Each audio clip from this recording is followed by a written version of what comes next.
Hey, Matt Jackson, Paul Cundiff here.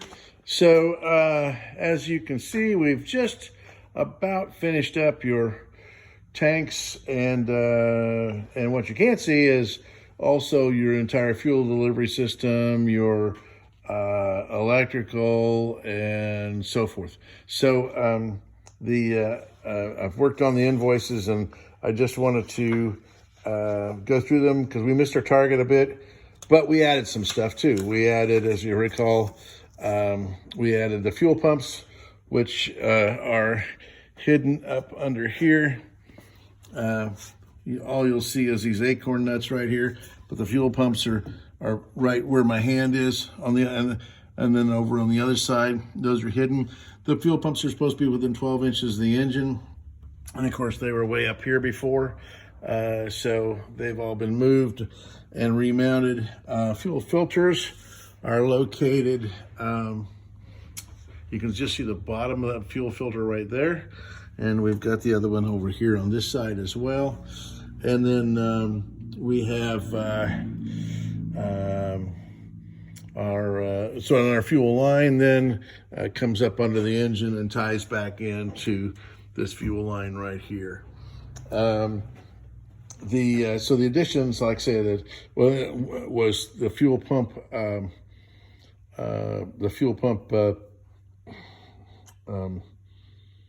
Adding 2 new fuel pumps and not trying to reuse the old ones, which I suspect were going to be a problem. The other thing is that we did not have, your engine did not have the safety switch. This is an oil pressure switch right here, and here's your old oil pressure sender. And so what this switch does is anytime that your engine loses oil pressure, it shuts the fuel pumps off. So to start with, when you're in start mode, you have power going to one terminal on the switch from the starter, and then that's turned your pump on when you engage your starter and you're cranking the engine. And then as soon as you get oil pressure, that opens back up and then it closes from the ignition. Your ignition wire closes, that contact closes, and we send power then on up to your switches that you originally had. And then of course you can select from there, you select which tank that you want to use. I also didn't anticipate, normally we don't have to clean out the bottom of a boat. I spent an hour and a half washing and getting all the grime out from underneath the tanks, also underneath here. But I cleaned the entire bottom of the boat, but my objective was to get them clean underneath where the tanks are. That was the main objective. So then, let's see. So those were the additions, plus there's one other addition. Right here we had to nip the corner of this tank. I think we told you about it, but probably haven't shown it to you, so that this mount for your trim tabs, so we can avoid that. If we hadn't moved the seat back, then we wouldn't have had to move the tank back, and we wouldn't have had to take our tank back out and nip the corner, because we had originally made an exact copy. Then the other issues that, of course, we ran into, everything being relocated, we even have to, we got that right there in the way, but anyway, we had to cut off the old copper that was on here, and we're having to put another piece of copper on and get some more fuel hose to be able to hit this, to be able to hit the hose barbs on the tanks. So that's created another little issue. Also, the vent hose was just clear plastic tubing used for water, and we put in new fuel rated vent hose on each side, and also cleaned the dirt dauber's nests out of your vents, because your vents were full of dirt dauber nests, just packed full, so the vents weren't working. So all that added a lot of extra time.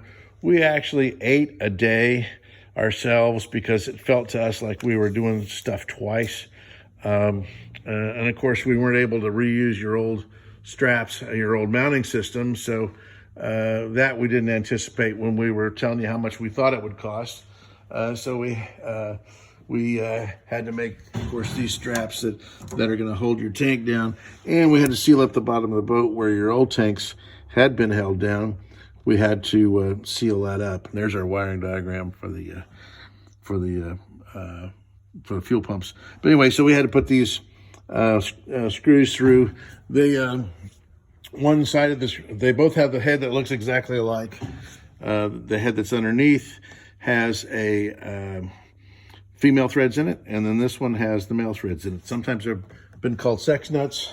I think they've recently changed the name of those to something else, but anyway, that's how those work. So we are expecting the copper fitting that we need to solder onto these this afternoon, and the hose this afternoon.